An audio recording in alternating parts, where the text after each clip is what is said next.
This is the Hall of Fame here at Cheltenham Racecourse, where great names like Dawn Run, Arkle and Desert Orchid are remembered. Behind these display cases are the racecourse offices, where the hot topic today is safety, following the death yesterday of Connor, one of the more popular horses, in the Champion Hurdle. He fell and sustained back injuries from which he could not recover. Officials will watch this afternoon's action very closely, and they'll make a decision at some point whether or not they should water, slow the racecourse down, make it safer. As the ground dries out, horses go faster, they hit the ground if they happen to fall with more force, and there's so much less give when they do. But watering is a controversial topic. Britain's two most high-profile trainers used a public forum on Saturday night to say that officials should not water.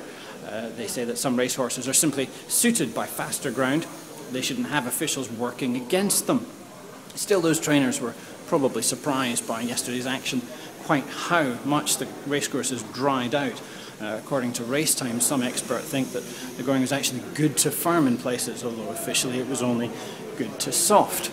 So we can expect a fast time from today's big race. That's the Champion Chase over the minimum distance of 2 miles. The favourite is a horse called Sire de Grugy from the Horsham yard of Gary Moore. Gary's never trained a favourite for the Cheltenham Festival before. This is a big chance of a career peak for him this afternoon.